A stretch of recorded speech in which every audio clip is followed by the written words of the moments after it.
जय गुरु जी। जो हमारे गुरु जी हैं, गुरु जी मतलब ओंकार है एंड गुरु जी जब आर गॉड, ब्रह्मा विष्णु महेश हैं, वो भी गुरु जी में ही प्रकट हुए हैं। जैसे गॉड, गॉड की फुल फॉर्म है गुरु जी ऑन ड्यूटी। गुरु जी साक्षात भगवान है, ओंकार है, ब्रह्मा विष्णु महेश जी गुरु जी में से प्रकट हुए हैं। अब जैसे कहते हैं भगवान की 3 पहचान होती है। पहली तो ये हर जगह मौजूद रहते हैं, हर क्षण हर पल हमारे साथ रहते हैं, हर जगह वो नजर आते हैं। तो मैंने वो प्रैक्टिकली फील किया। एक बार जब गुरु जी फिजिकल रूप में थे, तो जब मैं अंपायर स्टेट में गया तो रात के 11-11:30 बजे का टाइम था। तो जब मैं राइट साइड देखता हूँ तो गुरु जी पिंक ड्रेस में दर्शन देते हैं और लेफ्ट साइड देखता हूँ तो डिफरेंट चोले में उनके दर्शन हुए। और दोनों साइड जब मैं देखता हूँ तो गुरु जी मुस्कुराते हैं। तो उन्होंने उस दिन मुझे ये फीलिंग दिखाई कि मैं हर जगह मौजूद हूँ। और जैसे भगवान की 3 पहचान होती है, हर जगह मौजूद रहते हैं, हमारे गुरु जी हर जगह मौजूद रहते हैं। दूसरा ये है कि जब भी उनको सच्चे मन से याद करो तो अपनी फ्रेगनेंस वो हमेशा फील करवाते हैं। और फ्रेगनेंस आप कहीं पे भी हो, चाहे आप इवन टॉयलेट के अंदर भी हो, उधर भी आप सच्चे मन से गुरु जी का ध्यान लगाते हो तो एकदम आपको गुरु जी के अंदर से जो फ्रेगनेंस आती है वो आपको फील होगी। और गुरु जी के पैर कभी जमीन पे टच नहीं करते थे। जैसे कई बार बारिश बरसात का मौसम यदि है, जब हम संगत में जाते थे और गुरु जी साथ हो तो काफी संगत में ये फील किया जब और संगत के पैर गंदे हो जाते थे नीचे से। लेकिन जब गुरु जी जाते थे व्हाइट चद्दर भी बिछी हुई हो तो उनके पैरों के निशान नजर नहीं आते थे। मतलब गुरु जी के पैर जमीन से आधे ऊपर रहते थे।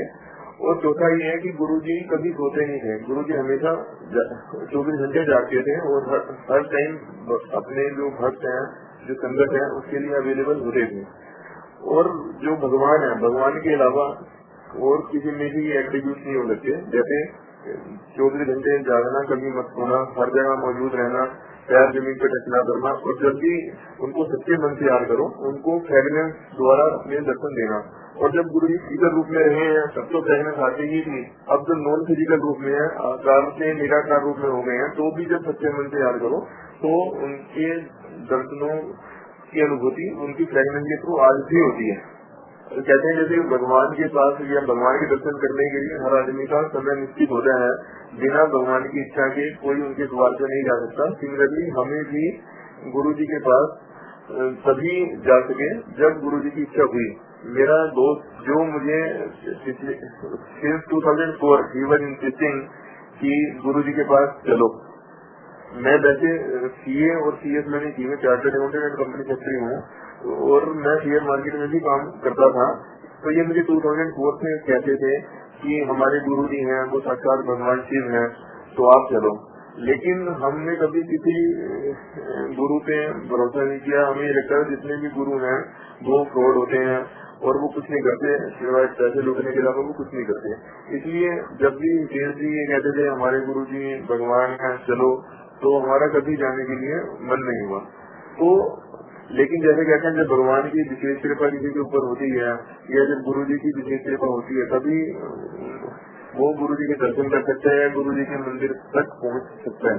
सिमिलरली हमारे साथ हुआ 28 जनवरी 2006 का दिन हमारी लाइफ का सबसे गोल्डन दिन है, जब हमें फर्स्ट टाइम गुरु जी के दर्शन हुए। और ये दर्शन कैसे हुए? गुरु जी ने गुड़गांव में आना था 28 जनवरी 2006 को। तो उसने मुझे फोन किया कि आज हमारे गुरु जी गुड़गांव में आ रहे हैं और गुड़गांव की संगत को ब्लेस करने के लिए, तो आप आना। तो मैंने उसको बीइंग ए फ्रेंड ये कह दिया चलो ठीक है हम आएंगे। तो उसको कहने के बाद मैंने अपनी वाइफ और बच्चों से पूछा कि ऐसे ऐसे गुरु जी आए हुए हैं और मेरे दोस्त का फोन है कि वहाँ पे चलना है। तो वाइफ और बच्चों ने मना कर दिया कि भाई आपने जाना तो जाओ, हम तो नहीं जाएंगे। फिर उसका दोबारा फोन आता है, दोबारा भी मैंने अपनी वाइफ और बच्चों से पूछा, इन्होंने मना कर दिया। लेकिन जब तीसरी बार फोन आया तो फिर वाइफ भी कहने लगी यार नाराज ना हो जाए।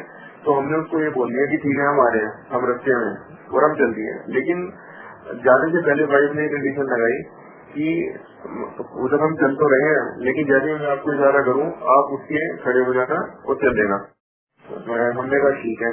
लेकिन जब जैसे ही हम गुरु जी के दरबार में पहुंचे गुड़गांव के अंदर 28 जनवरी 2006 को 11 बजे का टाइम होगा, तो जैसे हम गए तो वहाँ पे एक बहुत पॉजिटिव वाइब्रेशन थी और गुरुजी का ओरा इतना जबरदस्त था कि हम 3-4 घंटे वहाँ पे कैसे बैठे रहे हमें भी नहीं पता चला कि 3-4 घंटे कैसे बीत गए। और उसके पश्चात हमने वहाँ पे लंगर भी किया, चाय प्रसाद, पानी प्रसाद, लंगर प्रसाद सब कुछ किया और उसके बाद घर आए। और जैसे ही हम घर पे आते हैं तो घर पे आने के बाद ऐसा हमारी लाइफ में इससे पहले कभी नहीं हुआ कि मैं, मेरी वाइफ और बच्चे जिस साइड भी देखते हैं हमें ऐसा फील होता है जैसे हमारी आंखों के सामने बार बार गुरु जी की फोटो नजर आने लगी। रात को लेटते हैं तो भी लगता है कि जैसे सामने गुरु जी है। और आज से पहले हम चाहे किसी मंदिर में गए हो, कहीं पे भी गए हो, इतनी ज्यादा पॉजिटिव वाइब्रेशन या इतना ज्यादा ध्यान एक ही बार जाने के बाद आज तक कभी ऐसा हमने फील नहीं किया। क्योंकि हमें मतलब डेली 24 घंटे गुरु जी का ध्यान आने लगा कि जैसे हमारे लेफ्ट राइट दाएं बाएं ऊपर नीचे गुरु जी ही है। उसके बाद क्या होता है कि हम फर्स्ट टाइम जो बड़ा मंदिर है जिसकी महिमा शिवपुरी के बराबर है और ये गुरु जी के वचन है कि जिसने बड़े मंदिर में भी मत्था टेक लिया तो समझो जो ऊपर की अच्छी शिवपुरी है वहाँ पे उसकी हाजिरी लग जाती है। तो हमें उस बड़े मंदिर में जाने का सौभाग्य प्राप्त हुआ फरवरी 2006 महाशिवरात्रि के दिन। उधर गए, उधर भी हमें बहुत आनंद आया। उसके बाद जो गुरुजी जहाँ पे विराजमान होते हैं उस जगह का नाम है एम्पायर स्टेट, जिसको छोटा मंदिर कह के पुकारते हैं। तो मैं जब फर्स्ट टाइम गया उधर छोटे मंदिर में एम्पायर स्टेट तो मार्च 2006 की बात है। तो जैसे ही हम गए तो गुरुजी, मुझे लगा जैसे मैंने गुरुजी को मत्था टेकता हूँ मैं तो मुझे सुनाई दिया आओ कंपनी सेक्रेटरी। तो मैंने सुना, उसके बाद गुरुजी की तरफ देखा तो मैंने कहा गुरुजी शायद मुझे ही कुछ कह रहे होंगे, लेकिन जब मैंने गुरुजी की तरफ देखा तो उन्होंने मुझे इग्नोर कर दिया।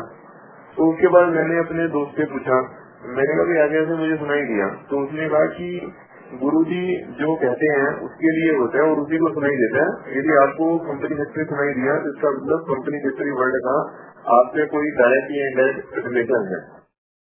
उस टाइम हमने समझ नहीं, लेकिन जो गुरुजी जो चीज भी कहते हैं वो पत्थर की लकीर है और वो 120% होना होता ही है। आज हो 6 दिन बाद हो, 6 महीने बाद हो, 6 साल के बाद हो, लेकिन वो होगा डेफिनेटली। और सेम चीज फिर हमारे साथ हुई।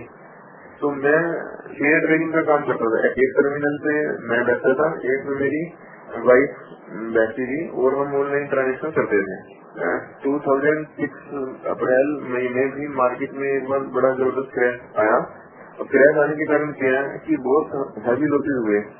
तो वाइफ जो है टर्मिनल पे बैठे बैठे मन मन में ये सोचने लगी गुरुजी इनकी तो कोई परमानेंट सेटिंग करवा दो। तो तभी अचानक क्या होता है गुरुजी की इच्छा से ही होता है जो कुछ होता है। तभी मेरा कोई दोस्त है वो दिल्ली में सीए है, उसका मुझे फोन आता है कि मेरे पास एक कंपनी है उसको ऑडिट करना है और ऑडिट करने का मेरे पास टाइम नहीं है, आप ऑडिट करने चले जाओ तो फीस 50 कर लेंगे। मैंने कहा ठीक है।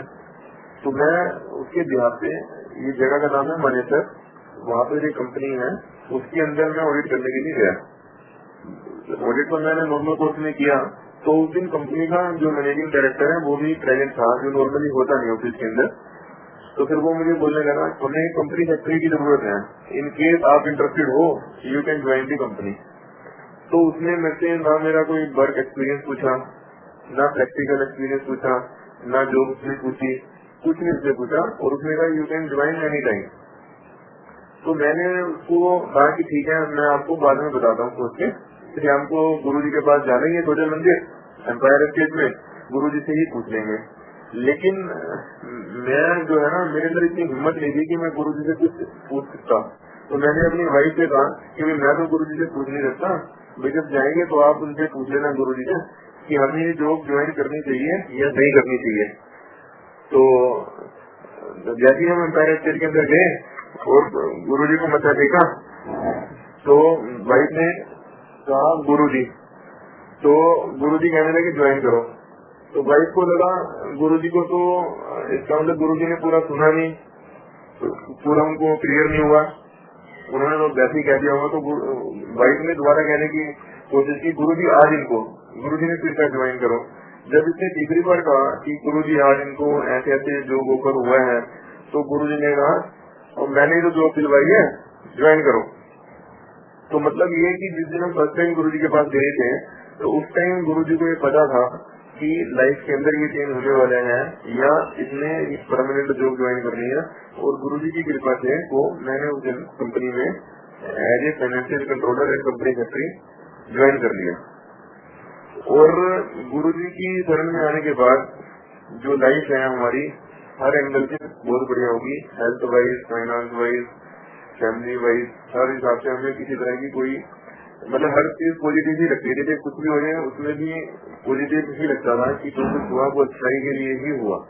उसके बाद जैसे गुरुजी हैं, जब गुरुजी फिजिकल रूप में विराजमान रहे हैं तब भी गुरुजी बहुत कम बात करते थे या बिना किसी मतलब बहुत कम बात करते थे। और जो वो कहते थे वो पत्थर की लकीर होती थी। और तब भी जो गुरुजी जो मैसेज है ना डायरेक्टली बहुत कम कहते थे, या तो सपने के थ्रू मैसेज देते थे या संगत के थ्रू मैसेज मिलता था, जो आज भी एप्लीकेबल है। आज भी गुरुजी ने कोई मैसेज देना हो तो सपने के थ्रू आ जाता है। तो हमारे साथ क्या हुआ, जो मेरी बेटी है उसने वो +2 में थी तो उसको ड्रीम आता है रात को गुरुजी का कि यू चेंज योर नेम। उसका नाम है कनिका गुप्ता। तो गुरुजी ने कहा अपना नाम कनिका गुप्ता से you change your name to Breeva Gupta. तो बेटी ने पूछा सपने में गुरुजी से कि गुरुजी ब्रीवा गुप्ता या ब्रीवा गुप्ता। तो गुरुजी ने स्पेलिंग भी बताई कि ब्रीवा गुप्ता। उसके बाद क्या होता है कि हमने भी ब्रीवा वर्ड कभी नहीं सुना था, ब्रीवा वर्ड तो सुना था। तो हमने इंटरनेट पे देखा, हिंदी के नेक्चुरल वगैरह से कंफर्म किया कि ब्रीवा का मीनिंग क्या होता है। तो ब्रीवा का मीनिंग हमें कहीं नहीं पता चला कि ब्रीवा का मीनिंग क्या होता है। उसके बाद दोबारा मेरी बेटी को सपना आता है कि जब आप एम्पायर स्टेट में आओगे, नेक्स्ट टाइम मेरे पास आओगे, तब आपको इसका मीनिंग भी पता चल जाएगा। और वही सेम चीज हुई। तो जब हम नेक्स्ट टाइम गुरुजी के यहाँ गए तो वहाँ पे गुरुजी के दरबार में छोटे मंदिर में भी जो बैठने का कॉम्बिनेशन बनाते हैं वो गुरुजी ही बनाते हैं कि किसके साथ किसका नंबर आएगा, वो सब गुरुजी की इच्छा से ही होता है। तो उस दिन जब हम बैठे तो हमारे साथ कोई पुरानी संगत बैठी, कोई डॉक्टर है वो हमारे साथ बैठे। तो वैसे ही पूछे रहे कि आपने गुरुजी के यहाँ कब से आना शुरू किया। तो हमने कहा कि अभी हमें तो कोई ज्यादा टाइम नहीं हुआ, 3-4 महीने हुए। तो पूछने लगे आपके साथ कुछ हुआ है। हमने कहा भाई ऐसे ऐसे हुआ है, जैसे गुरु की कृपा से हमें जॉब मिली और सिर्फ माइंड में थॉट आया था, इमीडिएटली जॉब मिल गई और वहाँ पे हमने रिज्यूम भी नहीं भेजा था। और फिर बताने लगा कि भाई जो बेटी है उसको ड्रीम आया कि अपना नाम चेंज कर लो सपने में, लेकिन अब वो 10th के बाद नाम चेंज करना तो बड़ा मुश्किल है। तो और हमें उसका मीनिंग भी नहीं पता चल रहा। तो फिर वो जो डॉक्टर कहने लगा कि मेरा एक पेशेंट है, वो दिल्ली में दिल्ली यूनिवर्सिटी में संस्कृति का हेड ऑफ द डिपार्टमेंट है, तो उसका आप मोबाइल नंबर ले लीजिए और कल उसको आप फोन करना, तो वो आपको इसका मीनिंग बताएगा। तो हमने अगले दिन मॉर्निंग में जो दिल्ली यूनिवर्सिटी का संस्कृति का हेड ऑफ द डिपार्टमेंट था उसको फोन मिलाया। उसको कहा कि हम ऐसे ऐसे हमें डॉक्टर पांडव ने आपका नंबर दिया है और ऐसे ऐसे रीवा का मीनिंग पता करना था। तो Rewa also note aware of the meaning. तो उसने कहा ठीक है, मैंने नोट कर लिया, तो मैं कंफर्म करके आपको थोड़ी देर के बाद कॉल बैक करके बताता हूँ। तो उसका फिर घंटे के बाद फोन आता है कि Rewa means endless life, endless life. अच्छा, उसके बाद फिर हमारे माइंड में ये डाउट हुआ कि भाई 10th इसने कर ली थी, अब +2 में थी कि 10th के बाद हम नाम चेंज करवाएं या हम घर पे ही इसका नाम चेंज करते हैं या सर्टिफिकेट में चेंज करवाएं। तो हमें मैसेज मिलता है गुरुजी का कि जब गुरुजी कहते हैं कि नाम चेंज करवाओ, इट मीन आपने सर्टिफिकेट में ही नाम चेंज करवाना है। तो फिर हम क्या करते हैं, मैं एप्लीकेशन वगैरह लिखी, एप्लीकेशन लिख के ये जो मेरी बेटी है गुड़गांव का MIT इंटरनेशनल स्कूल है उसके अंदर ये पढ़ती थी। तो जब मैं एप्लीकेशन लेके गया प्रिंसिपल को दी एप्लीकेशन, तो प्रिंसिपल कहने लगी भाई आप इसका नाम चेंज करवाना क्यों चाहते हो। तो आपको किसी गुरु ने तो नहीं कहा। मैंने कहा मैडम कहा तो हमें हमारे गुरु जी नहीं है, लेकिन हमारे गुरु जी गुरु शुरू नहीं है, he is Lord Shiva in physical form. कहने लगी आप कैसे कह सकते हो कि आपके गुरु जी लॉर्ड शिवा है। तो मैंने कहा ऐसे कह सकते हैं जैसे अभी मैंने पहले सत्संग में बताया था कि गुरु जी के पैर जमीन से आधा इंच ऊपर रहते थे, हर जगह गुरु जी दर्शन देते थे, उनमें से प्रेरणा आती है और ब्रह्मा विष्णु महेश भी गुरु जी में से ही प्रकट हुए हैं। और जो एक्सपीरियंस है अपने वो मैंने सारे उसको बताए। और वो प्रिंसिपल को भी एक्सपीरियंस सुनने में इतना आनंद आया कि कोई और टीचर या कोई और पेरेंट्स आते थे तो वो बोलती थी पीएम को कि बोल दो अंदर मीटिंग चल रही है। तो फिर वो कहने लगी कि ऐसा है कि 10th के बाद जो सीबीएसई है, सीबीएसई के रिकॉर्ड में नाम चेंज करवाना प्रैक्टिकली इम्पॉसिबल है, और यदि आप एप्लीकेशन दोगे भी तो मैं तो फॉरवर्ड कर देती हूँ, लेकिन आपके जूते गिर जाएंगे, लेकिन नाम आपका चेंज नहीं हो सकता सीबीएसई के रिकॉर्ड में। तो मैंने उसको कहा मैडम को, मैंने कहा मैडम आप ऐसा कीजिए, आप इसकी एप्लीकेशन फॉरवर्ड कर दो, क्योंकि जो हमारे गुरुजी हैं ही lord Shiva in the physical form, और जो उन्होंने कह दिया वो पत्थर की लकीर है कि मेरे जूते घिसने की बात तो क्या, मुझे सीबीएसई का कोई चक्कर में नहीं काटना पड़ेगा, फिर भी हमारा नाम चेंज होगा। और सेम चीज हुई कि उसने मेरी बेटी की एप्लीकेशन सीबीएसई को फॉरवर्ड की, और विद इन 7 days सीबीएसई के रिकॉर्ड में नाम चेंज हो गया विदाउट विजिटिंग देयर ऑफिस। और मैंने सीबीएसई के ऑफिस के आज तक भी दर्शन नहीं किए, और उसका नाम चेंज हो गया गुरुजी की कृपा से। फिर उसके बाद क्या होता है, उसकी +2 हो जाती है बेटी की।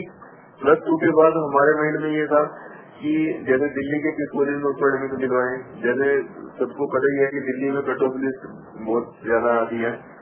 तो मेरी बेटी के नंबर जो है +2 में 86.25% थे। उसके बाद क्या होता है जी, जो पहली कट ऑफ लिस्ट आती है दिल्ली यूनिवर्सिटी की, उसके अंदर दिल्ली में कॉलेज है मैत्रेयी कॉलेज, उसकी कट ऑफ लिस्ट निकलती है 86%।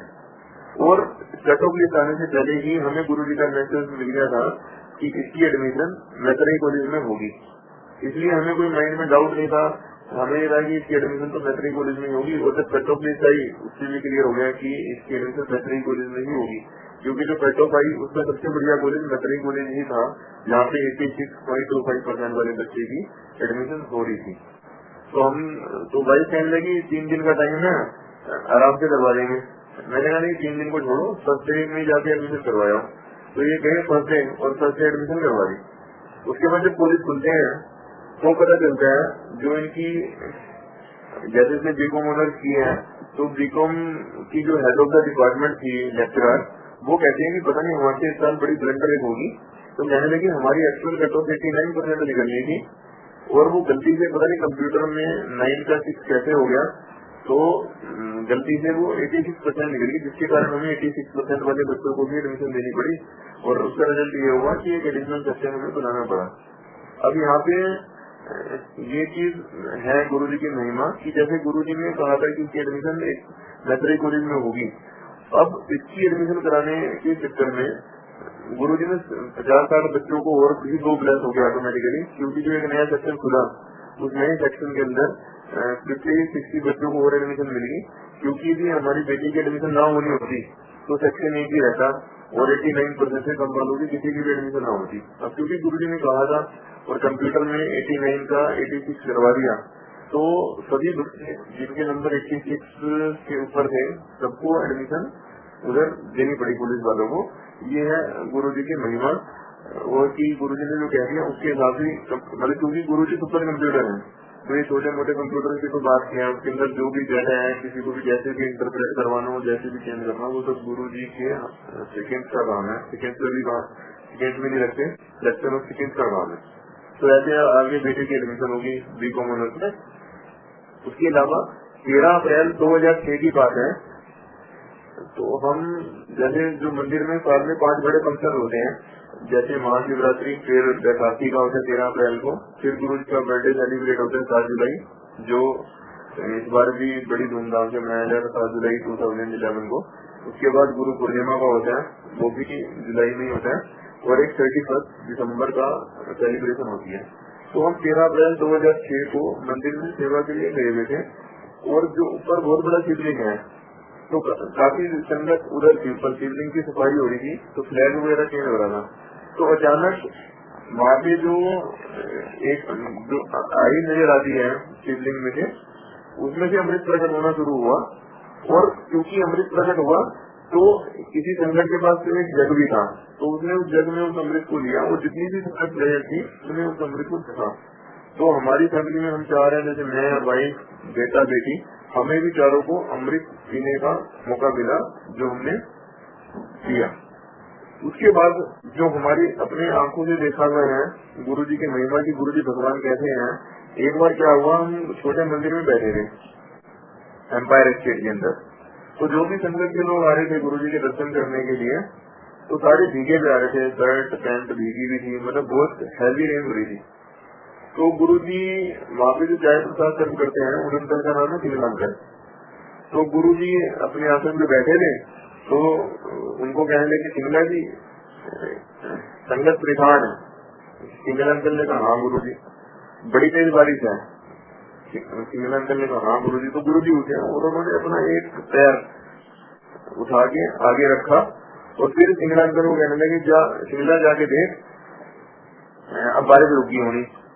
और जैसे ही गुरु जी ने अपना एक कदम आगे रखा तो जो इतनी हैवी रेंज थी वो अचानक रुकी और जो बाहर पानी था, पानी वगैरह सब सूख गया। उसके बाद संगत के जितने भी लोग आए अंदर गुरु जी के दर्शन करने के लिए सब सूखे थे और ऐसा लग भी नहीं रहा था कि जैसे कोई थोड़ी देर पहले किसी प्रकार की कोई बारिश हुई हो। मतलब बिल्कुल बढ़िया कर दिया। मतलब गुरु जी किसी भी मौसम में बारिश करवा भी सकते हैं, बारिश को रुकवा भी सकते हैं, जब चाहे धूप निकलवा सकते हैं, जब चाहे धूप बंद करवा सकते हैं, क्योंकि ये सारी चीजें गुरु जी के हाथ में। जैसे कहते हैं 4 चीजें गुरु भगवान के हाथ में होती हैं, जन्म मरण लाभ और हानि। तो यहाँ पे हमने मतलब देखा है कि गुरु जी ने मतलब ऐसी लेडीज को बच्चे दिए हैं जिनके मेडिकल साइंस के हिसाब से बच्चे हो ही नहीं सकते थे। ऐसे लोग हैं जिनको डॉक्टर ने डेथ डिक्लेयर कर दिया, उनको गुरु जी ने सर्वाइव करवा दिया। और बिजनेस में लाभ और हानि है वो तो होती ही गुरु जी की कृपा से है। उसके बाद जो हमने एक बार और देखा, एक बार हम बड़े मंदिर में बैठे थे संडे वाले दिन, तो अचानक बहुत तेज ओले पड़ने स्टार्ट हुए। तो जैसे आप सबको पता हुआ ओले नॉर्मली राउंड शेप के होते हैं, लेकिन उस दिन जितने ओले बड़े मंदिर की 4 दीवारी के अंदर पड़े, वो ओले किसी में जलेबी का रूप था, किसी में गणेश जी की मूर्ति थी, किसी में समोसे की शेप थी, किसी में मतलब देवी देवताओं या जो मंदिर में प्रसाद मिलते हैं जैसे जलेबी अमरती इस टाइप की, मतलब जितने भी ओले थे सब में कोई ना कोई आकार था। फिर हमने देखा कि यार हो सकता है आज ओले सब जगह ऐसे पड़ रहे हो। तो हमने मंदिर की जो बाउंड्री वाल के बाहर देखा, बाहर राउंड ओले थे, लेकिन जो अंदर है, अंदर जो ओले पड़ रहे थे मंदिर की 4 दीवारी के अंदर, वो सारे अलग अलग डिफरेंट शेप के अंदर थे। अब ये कौन कर सकता है? सिर्फ भगवान कर सकते हैं, भगवान के अलावा कोई नहीं कर सकता। तो गुरु जी हमारे साक्षात भगवान है और गुरु जी से बड़ा कोई नहीं है। गुरु जी से अबव ऑल गॉड, क्योंकि ये ओंकार है, इसमें से ही बाकी सारी शक्तियां प्रकट हुई है। और सिंपल टर्म्स में समझने के लिए, जैसे इंडिया में जो मनमोहन सिंह है, he is the prime minister of India, और उसके अंदर बाकी उसके पोर्टफोलियो दिए हुए, कोई होम मिनिस्टर है, कोई एजुकेशन मिनिस्टर है, कोई फाइनेंस मिनिस्टर है, कोई एक्सटर्नल अफेयर मिनिस्टर। सिमिलरली गुरु जी ओंकार है। ओंकार में से 3 शक्तियां प्रकट हुई है, ब्रह्मा विष्णु महेश।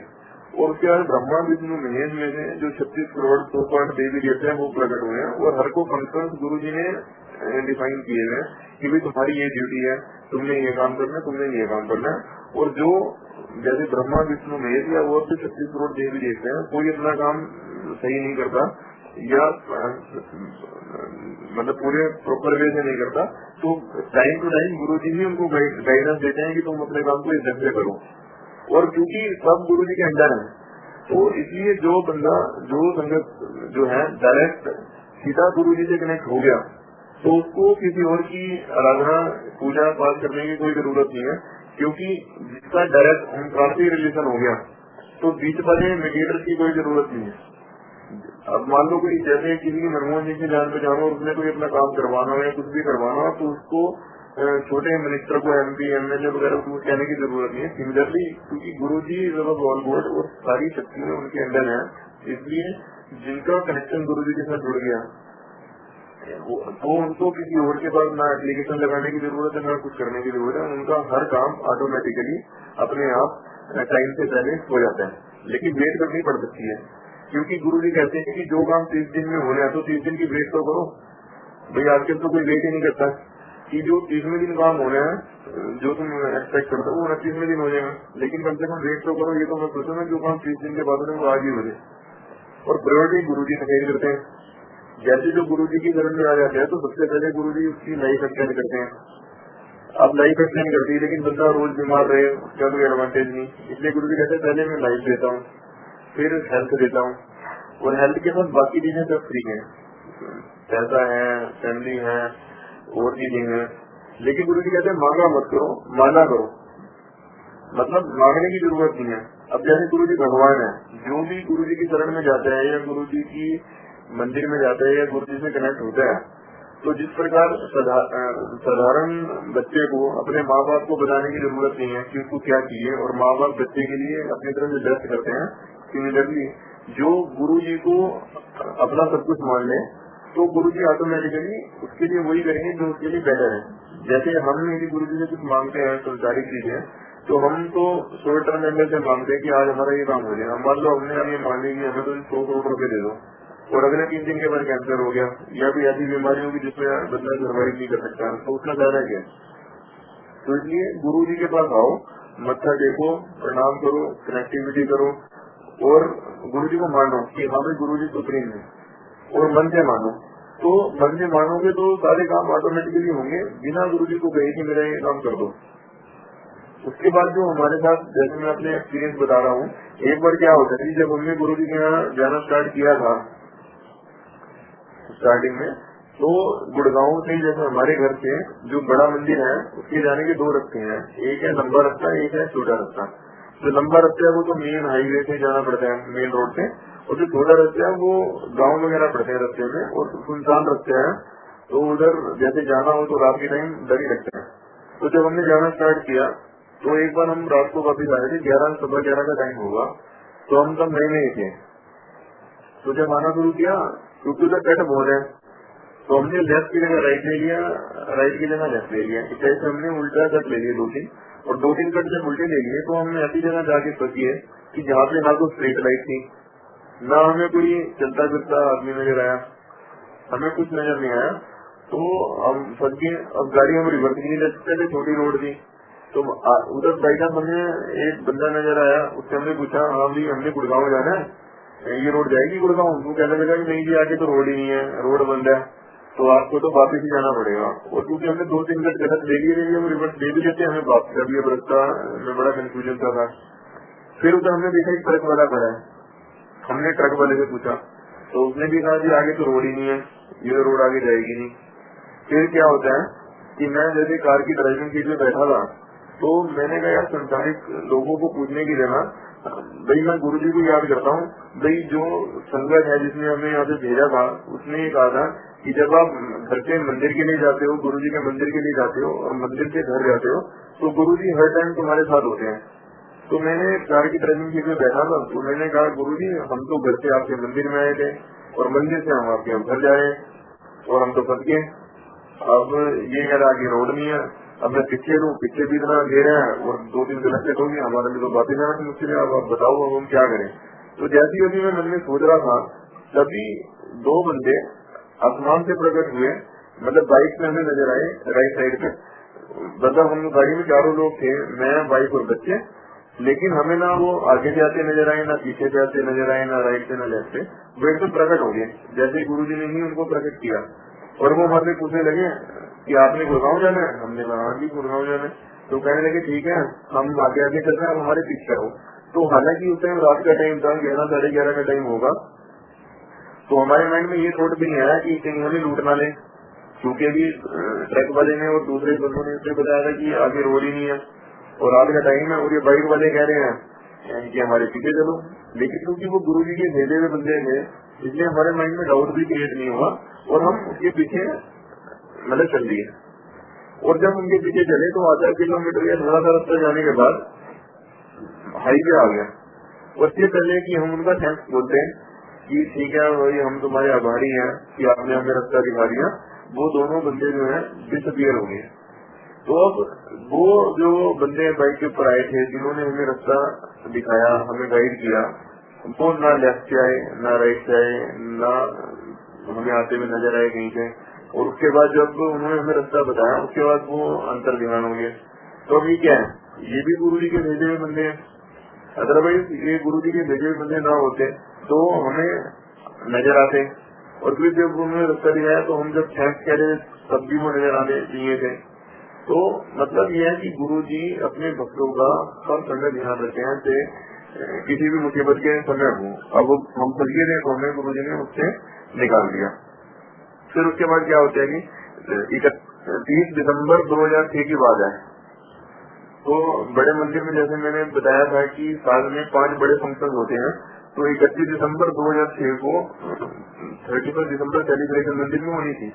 तो उसके पहले दिन मेरी वाइफ और बेटी दोनों की तबीयत बहुत खराब थी, नजला, जुकाम, खांसी, टेम्परेचर वगैरह हो रहा था। तो हम 30 दिसंबर को छोटे मंदिर में गए और बस वहां पे बैठे बैठे मन में वाइफ और बेटी पूछने लगी कि गुरुजी हमें तो इतनी टाइम से हम सोच रहे थे 31 दिसंबर आएगा, उसके ऊपर फंक्शन अटेंड करेंगे, नाचेंगे, गाएंगे, क्योंकि जो मंदिर में जो सेलिब्रेशन होती है ये 5, उसके अंदर नॉर्मल की जगह नॉर्मल तो होते ही जैसे शबद और आरती गुरुजी की, बाद में गाने चलते हैं और उसके ऊपर संगत डांस करती है। क्योंकि गुरुजी ये गाना खास तौर पे दिलवाते हैं, एक बार सटे ताड़ियां से नचली, फिर बांधे अंबर से ताड़ियां से नचली, की एक बार जो भगवान के सामने नाच लिया तो उसको दुनिया के सामने नाचने की जरूरत नहीं होती। तो ये मन में बैठे बैठे सोच रहे गुरु जी हमें तो इतनी वो दी, लेकिन हमारी तो तबीयत खराब है, हम क्या करें। लेकिन तब क्या होता है, जब लंगर का इनका नंबर आया तो जब ये बैठने लगी लंगर के लिए दोनों, गुरु जी कहते हैं बड़ी तेज से, बड़ी तेजी से, चलो पीछे। तो ये वहां से जहाँ से लंगर के लिए नंबर आया था उधर से पीछे कोने में जाके बैठ गई। तो जो सेवादार थे वो कहने लगे आपका नंबर आ गया है, आगे बैठो। तो इन्होंने कहा नहीं, हमें तो गुरुजी ने कहा कि पीछे जाके बैठो। तो हम ये दोनों पीछे चले गए। और क्योंकि गुरुजी ने कहा था, गुरुजी के कहने का जो मतलब था वो, गुरुजी के कहने का मतलब या भगवान के कहने का मतलब कोई भी आदमी बुद्धि से नहीं समझ सकता। जब गुरुजी ने पीछे बैठो तो उसका मतलब बाद में हमने समझा कि पीछे बैठो का मतलब कि बीमारियों को पीछे कर दिया। तो जब पीछे करके लंगर करने लगे, लंगर करने के दौरान ही इनको इतना पसीना आया कि इनको ये फील हुआ कि हमारे अंदर से कुछ निकल रहा है। और जब लंगर करने के बाद हम घर वापस आए तो घर पहुंचने तक इनका नजला, खांसी, जुकाम और बुखार सब कुछ ठीक हो गया। और मतलब ऐसा लगा जैसे कोई किसी तरह की कोई प्रॉब्लम थी नहीं। और अगले दिन आराम से इन्होंने फंक्शन भी अटेंड किया और डांस वगैरह भी किए, नाचे कूदे और पूरा आनंद उठाया। फिर एक चीज और है जो हमने यहाँ पे गुरुजी के पास जाने के बाद हमने फील की, जैसे गुरुजी कहते हैं कि यहाँ पे जो लोग आते हैं संगत, जितनी भी संगत आती है उसमें सभी तरह के लोग हैं। अब कुछ लोग मुझे साधारण गुरु मानते हैं, कुछ कहते हैं कि गुरुजी बहुत बड़े संत है, कोई कुछ मानता है, लेकिन बहुत ही कम लोग हैं जो मुझे साक्षात भगवान मानते हैं या ओंकार मानते हैं। तो गुरुजी कहते हैं कि मेरे पास जो आता है और मुझे जो मानेगा उसी के हिसाब से मैं उसको देता हूँ। या मेरे पास कोई आता है और वो कहता है कि मैं तो साधारण गुरु हूँ, तो उसको यहाँ पे बहुत कम मिलेगा या मिलने के चांसेस बड़े कम है। कारण कि जो साधारण गुरु है, साधारण गुरु तो लोगों से पैसा लूटता है, देता तो कुछ है नहीं, ना तो कुछ दे सकते हैं प्रैक्टिकली। तो इसलिए और उसके बाद कुछ लोग हैं जो यहाँ पे आते हैं, वो कहते हैं गुरु जी बहुत बड़े संत है। जो संत है, संत उपाय बताता है कि तुमने बेटा ये बुरे काम किए तो आपको भुगतना ही पड़ेगा, और यदि आप इसको भुगतना नहीं चाहते तो इसके लिए आपको ये उपाय करना पड़ेगा। लेकिन गुरुजी भगवान है, और जो आता है गुरुजी को भगवान समझ के तो उसे कुछ करने की जरूरत नहीं। सिंपली है गुरुजी के मंदिर में आओ, बड़े मंदिर आओ, गुरुजी की संगत में आओ, गुरुजी के सत्संग में आओ, गुरुजी को मत्था टेको, लंगर प्रसाद छको, पानी प्रसाद लो, गुरुजी का सत्संग सुनो, ये भी मेडिसिन का काम करता है और पूरा कल्याण है। मतलब यदि ड्राइविंग सीट के ऊपर हम संगत गुरु जी को बैठा के चले तो हमारे सारे काम स्मूथली होंगे बिना किसी रुकावट के। लेकिन यदि हम सोचे कि हम कर रहे हैं तो फिर गुरु जी पीछे हो जाते हैं कि ठीक है करने दो। तो ये है कि जब गुरु जी के पास हम आते हैं क्योंकि गुरु जी या तो भगवान है या भगवान नहीं है। ऐसा तो है नहीं कि गुरु जी 90% भगवान है या 80% भगवान है।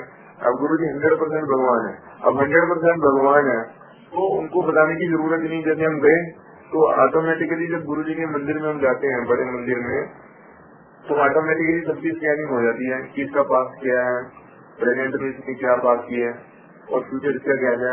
तो गुरुजी कहते हैं मैं रीराइट कर देता हूँ। गुरुजी कहते हैं कि जो संगत मेरे पास आती है तो उसकी जो रेखाएं होती हैं, डेस्टिनी वगैरह जो भाग्य पे लिखा हुआ होता है, तो मैं उसको रब कर देता हूँ और उसके बाद दोबारा पेन से लिखता हूँ जो फाइनल है।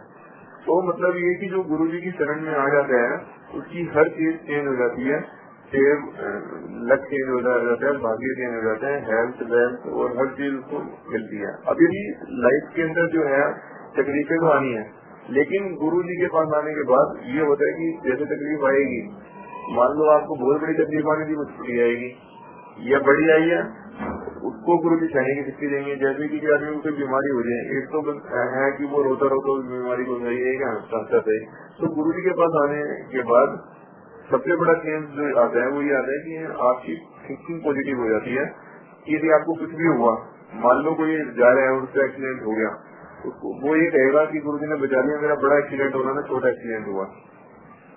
अब किसी को कोई बीमारी हो जाए, वो कहेगा मुझे बड़ी बीमारी होगी, छोटी बीमारी होगी। मतलब ये कि गुरुजी के पास जाने से गुरुजी इतनी ज्यादा पॉजिटिव एनर्जी देते हैं कि हमें अंदर से ये फील होता है कि जो भी हमारा काम हो रहा है वो गुरुजी करवा रहे हैं, और अच्छा काम हुआ वो तो गुरुजी की कृपा से हुआ ही है, और यदि कुछ उल्टा हो गया तो इट मीन्स ज्यादा गलत होना था, वो गुरुजी ने छोटा नहीं डाल दिया। और जब कोई कष्ट आता है या कुछ भी आता है उसको सहने की शक्ति भी गुरुजी देते हैं। तो ये तो मैंने अभी तक जो अपने एक्सपीरियंस सुनाए, ये तब सुनाए कि जब गुरुजी फिजिकल रूप में रहे हैं, फिजिकल रूप में रहे हैं सबके हैं। अब मैं कुछ एक्सपीरियंस बोल रहा हूँ जब गुरुजी आकार से निराकार में हो गए, जब गुरुजी ने अपना डोलर छोड़ दिया उसके बाद के एक्सपीरियंस। क्योंकि जैसे कहीं संगत को नई संगत आती है या कईयों के माइंड में ये भ्रम रहता है कि जब गुरुजी फिजिकल रूप में विराजमान थे या विराजमान रहे, क्या तभी गुरुजी लोगों का कल्याण करते रहे? ये बिल्कुल गलत है। क्योंकि जब भगवान साकार रूप में होता है, फिजिकल रूप में होता है, तो उस टाइम उनको कुछ मर्यादाओं में, लिमिटेशन में रहना पड़ता है कि वो ओपनली ये नहीं दिखाता भगवान कभी भी कि हाँ भी आई एम गॉड। तो उसको कुछ मर्यादाओं में रहना पड़ता है, जिसके कारण वो एनालाइज नहीं करते। लेकिन जब भगवान आकार से निराकार में हो जाए तो उनकी पावर और ज्यादा बढ़ जाती है और वो एनालाइज हो जाती है। जैसे जब गुरुजी फिजिकल रूप में विराजमान थे तो जो संगत उनके नजदीक बैठती थी उनको ऐसा फील होता था कि हाँ हमारे कल्याण हो रहा है। लेकिन आज की तारीख में जो संगत नई हो या पुरानी हो, वो गुरुजी को सच्चे मन से कहीं भी बैठ के ध्याता है तो उसका काम बहुत जल्दी और बड़ी स्मूथली होता है। क्योंकि गुरुजी हर जगह विराजमान है, उनको सिर्फ हमारा प्रेम चाहिए। कि गुरुजी कहते हैं कि मुझे पाने के लिए ना पैसे की जरूरत है, ना किसी चीज की जरूरत है, सिंपली मन से मुझे पुकारो, मन से मुझे ध्यान लगाओ और जो तुम्हारे लिए बेस्ट होगा वो मैं तुम्हें दूंगा। अब जो एक्सपीरियंस है वो एक्सपीरियंस मैं आपको बताता हूँ। ये बात है जनवरी 2008 की। एक बार क्या हुआ, रात को हम कहीं गए हुए थे, तो उस दिन हम गाड़ी में नहीं गए थे, तो गाड़ी खराब थी तो स्कूटर हमने यहाँ पे पार्किंग पे खड़ा कर गए थे जो घर से 10 किलोमीटर दूर है। तो जनवरी 2008 की बात है, जब हम रात को वापस आते हैं तो जब मैंने स्कूटर स्टार्ट किया वो स्टार्ट ना हो, देखा तो उसमें पेट्रोल खत्म है। तो जब मैंने स्कूटर चलाया टेढ़ा करके तो थोड़ा चले फिर रुक गए, थोड़ा चले फिर रुक गए, तो 1 किलोमीटर को मैं ले गया तो वहाँ पे थोड़ा थोड़ा चला के उसके बाद वो बिल्कुल स्टार्ट ना, तो देखा कि एक पेट्रोल पंप था। तो रात के 2-2:30 बजे का टाइम होगा। तो मैंने जो पेट्रोल पंप के पास जो बंदे सो रहे थे उनसे मैंने कहा यार पेट्रोल चाहिए। वो कहने लगा कि भाई साहब पेट्रोल तो खुले 6 बजे पेट्रोल पंप खुलेगा तब मिलेगा। अब जनवरी में तो ठंड भी फिक्स होती है, उससे मैंने बड़ी रिक्वेस्ट की, मैं एक बोतल पेट्रोल डाल ले तो 100 रुपए एक्स्ट्रा ले लियो। वो कह रहा कि बाबूजी चाबी तो मालिक के पास होती है, हमारे पास तो होती नहीं। तो लेकिन उसने कुछ नहीं किया। फिर उसके बाद क्या होता है कि मैंने जो स्कूटर है ना दोबारा जैसे टेढ़ा किया, स्टार्ट किया और मन में सोचा कि गुरुजी हमने मतलब पुरानी संगत ये सुना था कि कहीं में गाड़ियां बिना पेट्रोल के चली है, तो हमारा तो घर यहाँ से सिर्फ 10 किलोमीटर दूर है, तो हमें भी घर तक पहुँचा दो। तो मैंने जब स्कूटर स्टार्ट मतलब टेढ़ा करके स्टार्ट किया, जैसे पहले तो स्टार्ट हो जाता था लेकिन रुक जा रहा था ना, तो उसके बाद रुका नहीं। तो 6-7 किलोमीटर का स्कूटर चल गया। तो मेरी वाइफ पीछे बैठी थी स्कूटर में, तो वो कहने लगी कि चलो ये अब तो रुक भी जाए तो कोई दिक्कत वाली बात नहीं है, क्योंकि घर आने वाला है, 1.5-2 किलोमीटर रह गया घर पे। मैंने कहा स्कूटर रुकेगा भी नहीं। कहने लगी क्यों? मैंने कहा इसलिए क्योंकि इसकी जो सुई है स्कूटर के पेट्रोल की, अब वो फुल पे आने वाली है। और बस हम गुरुजी का मंदिर नाम लेते गए और घर पे आ गए, घर तक पहुंच गए, स्कूटर रास्ते में रुका नहीं। तो उसके बाद जब मैं गाड़ी चेक करवाने गया तो मैं खाली बोतल ले गया था। मैंने चलो पेट्रोल डलूंगा और स्कूटर पे डाल देंगे, इमरजेंसी में जैसे आज दिक्कत हुई तो कोई दिक्कत ना हो। तो LML स्कूटर था हमारे पास। तो जब मैंने उसमें पेट्रोल, जो बोतल में पेट्रोल डलवा के लाया था, जब डालने की कोशिश की तो देखा उसकी पूरी टंकी फुल थी। मतलब गुरुजी ने ये कंफ्यूजन नहीं रहने दिया, क्योंकि मेरे माइंड में ऐसा हो सकता है यार इसमें थोड़ा बहुत पेट्रोल हुई, लेकिन जब मैंने देखा तो उसकी टंकी फुल थी और जब मैं बाजार से पेट्रोल लेके आया वो भी उसमें डाल नहीं सका। मतलब गुरुजी ने ये दिखाया कि आई कैन प्रोड्यूस एनीथिंग। मतलब जिस स्कूटर के अंदर पेट्रोल था नहीं उसकी टंकी फुल होगी। ससुराल सहारनपुर में है, तो जो साले की वाइफ है उसके रसोली थी पेट में, तो डॉक्टर ने कहा था ऑपरेशन होगा। तो क्या होता है, जैसे गुरुजी जो ट्रीट करते हैं कहीं जब फिजिकल रूप में, तब भी कई बार तो जैसे कहते जाते कल्याण की टॉक्सी ट्रीट हो गया, कई बार सपने के थ्रू कहते थे। तो सिमिलरली मेरे साले की वाइफ के साथ हुआ। वो रात को लेटती है, गुरुजी उनके ड्रीम में आते हैं, और जब ड्रीम में आते हैं तो जैसे उसके पेट में हार्ट टच किया और कहा चढ़ देती। तो जब वो सवेरे उठती है तो उसको लगा कि मतलब वो बड़ा रिलीफ का फील कर रही थी साले की भाई। तो उनका फोन आया, तो हमने कहा जब ऐसे हुआ तो हो सकता है तुम्हारी जो रसोली है वो गुरुजी ने निकाल दी हो। तो फिर वो अगले दिन डॉक्टर के पास चेक करवाने गई। तो डॉक्टर ने जब अल्ट्रासाउंड किया तो डॉक्टर कहने लगा ठीक है अब रसोली नहीं है तो खत्म हो गई अपने आप। वो डॉक्टर जो है बड़ा हैरान था कि मेरी जो रसोली है उसका जो साइज था उसके हिसाब से, ये मेडिकल साइंस के हिसाब से तो इवन मेडिसिन से भी नहीं निकल सकती, लेकिन वो उसकी निकल गई। तो ये भी समझो गुरुजी की कृपा है कि रसोली सपने में तो सिर्फ हार्ट टच किया और रसोली गायब होगी। उसके बाद गुरुजी की कृपा होती है हमारे ऊपर। अब लास्ट ईयर बेटी का B.Com ऑनर्स पूरा हो गया और बेटे का +2 पूरा हो गया। अब जो बेटी की हमने एडमिशन करवानी थी MBA में, अब MBA के अंदर उसका जैसे जिनको पता है उसमें कैट और नेट 2 चीजें होती हैं। अब इसकी जो नंबर आए कैट के अंदर 74 पॉइंट समथिंग नंबर आए कैट के रिजल्ट के अंदर। तो जब कैट में 74 पॉइंट समथिंग नंबर आए तो IIM वगैरह में तो इसकी एडमिशन हो नहीं सकती थी। तो प्राइवेट इंस्टीट्यूट में, MIT इंस्टीट्यूट जो है MBA वाला नोएडा में है, तो ये प्राइवेट इंस्टीट्यूट में नंबर 1 पे आता है MBA के लिए। तो लेकिन इनकी जो कट ऑफ थी वो थी 85%, 85% वाले की एडमिशन हो सकती है। तो मुझे बहुत लोगों ने कहा कि नहीं आप मास्टर पुलिस के अंदर जाओ, प्रिंसिपल या डायरेक्टर से मिलना, तो वो डोनेशन लेंगे और डोनेशन लेके आपकी एडमिशन कर देंगे बच्चे की। मैंने कहा नहीं, मैं नहीं जाता, हमारी तो घर बैठे एडमिशन होगी, क्योंकि गुरुजी का मैसेज आया था कि तुम्हारी एडमिशन MIT नोएडा में होगी। और वैसे ही होता है। फिर क्या होता है कि जो इनकी MIT है, क्योंकि उन्होंने अपनी स्कूलिंग भी MIT से की थी, तो जो बेटी है उसने +2 में भी अपने स्कूल के अंदर सेकंड रही थी, तो इसको प्राइज वगैरह मिला था। तो जो इनके स्कूल जो डायरेक्टर है उसके साथ उसकी फोटो वगैरह भी थी, तो वो रसीद वगैरह में मिला था। तो मैंने कहा चलो उसके डायरेक्टर का भी नंबर मिल जाए, जिसको रेफरेंस देंगे कि ऐसे ऐसे हमारी बेटी ने तुम्हारे इंस्टीट्यूट से +2 की थी और उसने सेकंड टॉपर रही थी तुम्हारे स्कूल के अंदर और उसे स्कॉलरशिप भी मिला था, अब उस बच्ची की एडमिशन करवानी है MBA में। तो उसका मैंने नंबर ढूंढने की कोशिश की, नंबर मुझे मिला नहीं उसका मोबाइल। फिर गुरुजी क्या, जैसे गुरुजी ने कह दिया और काम करवाना हो तो गुरुजी कैसे लीला रखते हैं वो मैं बताता हूँ। तो तब मेरे बेटे का रिजल्ट आता है +2 का। जब बेटे का रिजल्ट आया तो इसके नंबर थे 93% +2 में। अब 93% नंबर थे तो इसने भी अपने स्कूल में सेकंड रहा। तो जो स्कूल की जो डायरेक्टर है डॉक्टर अमिता चौहान, उसने घर पे फोन किया बच्चों को कांग्रेचुलेशन कहने के लिए। तो जब उसका फोन आया कि मैं हरप्रीत गुप्ता से बात करनी है, तो उसने बात करने के बाद कहा लो मेरी मम्मी से भी बात कर लो, मैं तो घर पे था। मेरी वाइफ ने जब उससे बात की तो उन्होंने फिर कहा कि ठीक है कांग्रेचुलेशन, तो ठीक है, लेकिन हमारी जो बेटी है ना उसने बीकॉम ऑनर्स किया है और अब आपके यहाँ एमबीए में एडमिशन दिलवानी है, आपके यहाँ नंबर की 85%, उसके नंबर है 74 पॉइंट समथिंग, तो एडमिशन होनी चाहिए। तो वो कहते हैं कि कोई बात नहीं, आप समझो आपकी एडमिशन होगी, अब रजिस्ट्रेशन फॉर्म भरो और मुझे एनरोलमेंट नंबर दे देना और समझो आपकी एडमिशन होगी। तो फिर गुरुजी ने ये दिखाया कि देखो आपको डायरेक्टर के पास नहीं जाना पड़े, डायरेक्टर का आपके पास फोन है एडमिशन करने के लिए।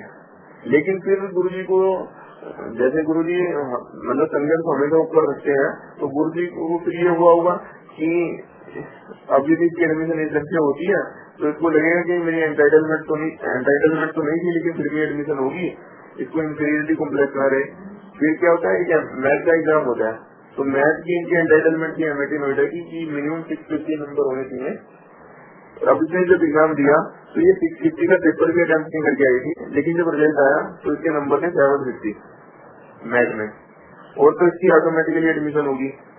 तो फिर उसके बाद क्या होता है, जो इनकी डायरेक्टर है उसका मुझे फोन आता है कि आपने अपनी बेटे की फॉर्म भर के मुझे रजिस्ट्रेशन नंबर नोट करवाना था, वो रजिस्ट्रेशन नंबर आपने नोट नहीं करवाया।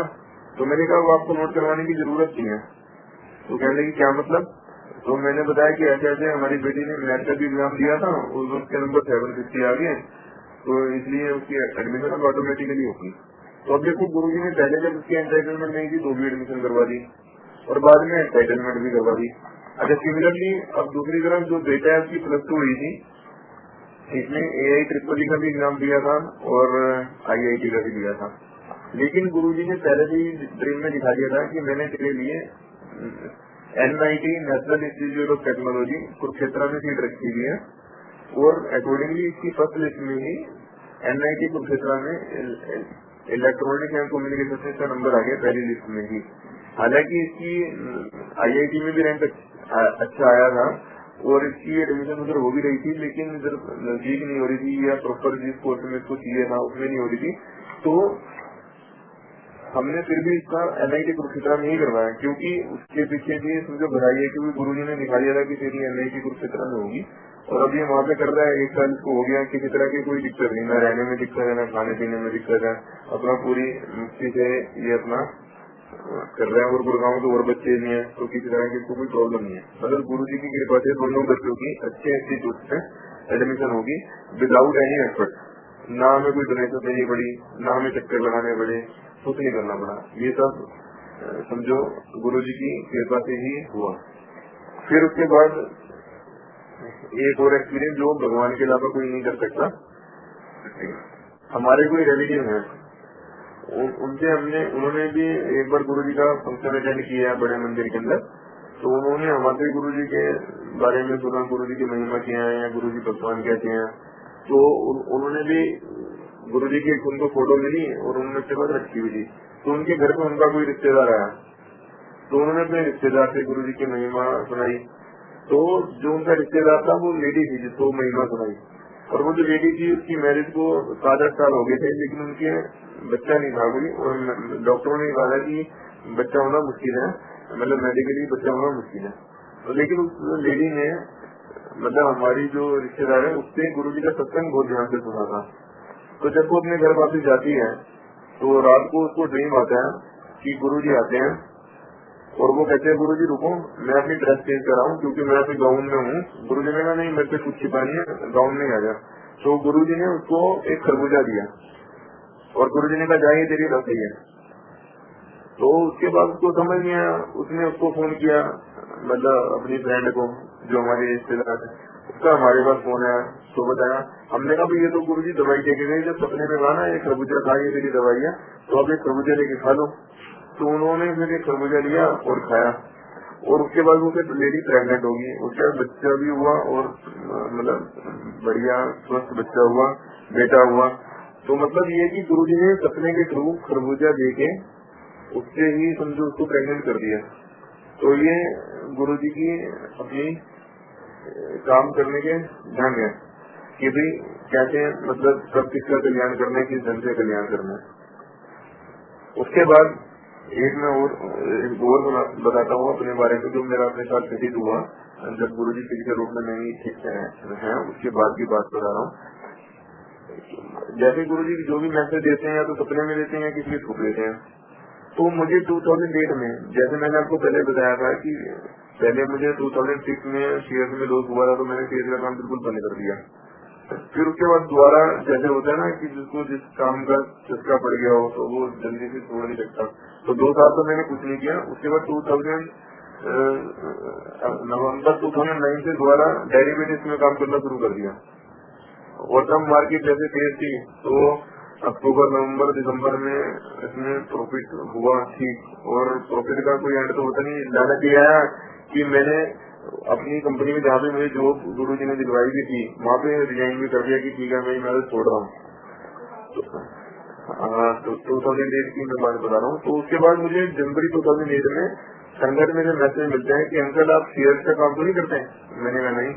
फिर उसका दोबारा मैसेज आता है, मैंने कहा नहीं। फिर ये 16 या 17 जनवरी 2008 की बात है कि मेरी डेरिवेटिव्स में बहुत हाई पोजीशन थी, मतलब बहुत ज्यादा पौधे मेरे खड़े थे। तो उस दौरान मैं मतलब अपने घर गया तो मदर तब एक्सपायर हुई थी, मतलब हुई। तो जब क्रिमिनल ग्राउंड से हम आए तो मेरे मोबाइल में मुझसे कॉल थी किसी अंकल की, संगत की अंकल की थी। तो मैंने देखा ये तो फलाने अंकल का मुझसे कॉल है। तो मैंने उनको फोन किया तो उन्होंने पूछा भी क्या बात हुई। मैंने कहा जैसे मदर एक्सपायर होगी। तो उन्होंने ये तो नहीं कहा कि मदर एक्सपायर होगी तो चलो। वो क्या लगा अंकल आपने शेयर में नहीं लगाया।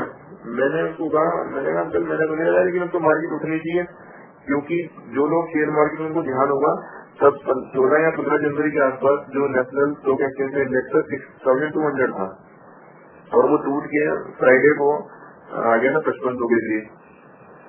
और ये संडे की बात है। तो उसने कहा अंकल अभी देखते हैं ना, जो इवन बॉम्बे स्टॉक एक्सचेंज 8000 पे जाएगा और किसी बड़े से बड़े एनालिस्ट ने नहीं बताया कि बॉम्बे स्टॉक एक्सचेंज भी 8000 पे आ सकता है। तो मंडे को जब मार्केट खुली तो 20% डाउन पे खुली एनएससी। और फिर 1 घंटे का जैसे कूलो पीरियड के बाद फिर 20% डाउन होगी तो इंडेक्स 3800 आ गया। और क्योंकि मेरी पोजीशन इतनी ज्यादा डेरिवेटिव में सूर्य है कि मेरा जो लॉस है 1.25 CR हो गया। और ये पोजीशन होगी कि मैं अपना सब कुछ सेल कर देता। एक तो मैंने नौकरी से रिजाइन कर दिया था, हालांकि मेरा रेजिग्नेशन अभी एक्सेप्ट नहीं हुआ था, लेकिन रिजाइन में कर चुका था। और इतना लॉस हो गया कि मैं अपना मकान वगैरह सब कुछ शेयर कर देता तो भी मेरी लाइबिलिटी चुकाने के लिए इतने पैसे मेरे पास नहीं थे। लेकिन अब मरता क्या नहीं करता। फिर मैंने ऐसे वक्त में भी मुझे कोई भगवान याद नहीं आया, सिर्फ मैंने गुरु जी का ध्यान किया। और गुरु जी ने फिर क्या लीला रखी कि जो लोग शेयर मार्केट में करते हैं उनको पता होगा उस दिन 2 अनाउंसमेंट हुई। एक तो फेडरल बैठा हुआ यूएसए में 2.5% जो मतलब हिस्ट्री में इससे पहले कभी नहीं हुआ। दूसरा फाइनेंस मिनिस्टर पी चिदम्बरम ने ये अनाउंसमेंट की कि जिनके भी सौदे खड़े हैं चाहे मार्जिन हो या ना हो उनके सौदे काटे ना जाए। और इन 2 पॉजिटिव अनाउंसमेंट का रिजल्ट ये हुआ कि मंडे और ट्यूसडे में ये जो मार्केट 3800 चली गई थी 2-3 दिन में 5200 पे आ गई। और जो मेरा लॉस 1.25 CR के करीब था वो घट के टॉलरेबल लिमिट में आ गया 15-20 लाख, जो मैंने थोड़ा बहुत और एडिशनल लोन दिया और उससे हो गया। मतलब इतना जबरदस्त लॉस होने के बाद भी गुरुजी ने उसको इतने कम में भुगतवा दिया कि मेरा जो इतनी बड़ी दुर्घटना होने के बावजूद भी स्टैंडर्ड ऑफ लिविंग नहीं घटा, मतलब वैसे ही रहा, उसमें कोई मटेरियल डिफरेंस नहीं आया। और अब मतलब गुरुजी की कृपा से सब कुछ बढ़िया बिना किसी प्रॉब्लम के।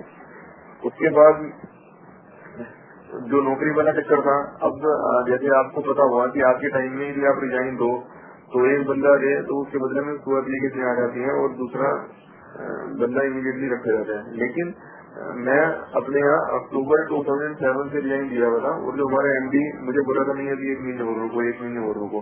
और जब ये घटना हुई जनवरी में, अब मेरे लिए ये प्रॉब्लम होगी क्योंकि मैंने उसको बोला था कि मैं 1 फरवरी से तो बिल्कुल आऊंगा नहीं।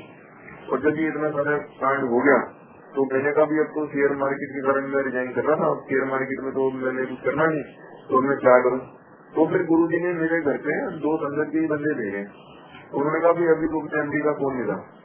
तो मैंने कहा उसका तो बड़ा एंगेज जाता है, मिलता ही नहीं होगा, नहीं तो हमारे सामने मिला और एक बार में फोन मिलेगा। और फोन मिलाया और एक ही बार में एक्चुअल में मिल गया। तो मैंने उससे कहा, मैंने कहा ऐसा ऐसा है, आप मुझे कहते ना 1 महीना और रोको 1 महीना और रोको। अब मैंने ये डिसाइड किया कि मैं अब छोड़ के नहीं जा रहा हूँ, मुझे आप तेरे दिन यहीं पे रहना, तो मैं अब आपकी कंपनी में ही हूँ। तो मेरे से ये सुन के ही बात हैप्पी, मतलब वो खुश नहीं हुआ और साथ में मेरी उसने सैलरी अलग से बढ़ा दी। अदरवाइज ये प्रैक्टिकली इम्पॉसिबल है कि जो बंदा रिजाइन कर दे और उसके बाद भी यदि वो खुद रिटेन रहने को कहे तो उसकी कोई सैलरी बढ़ाता हो। मतलब मेरी सैलरी भी बढ़ी, रेपुटेशन भी बढ़ी, सब कुछ बढ़ा। ये क्लियर कट गुरु जी की कृपा ही है। जय गुरु जी, जय गुरु जी।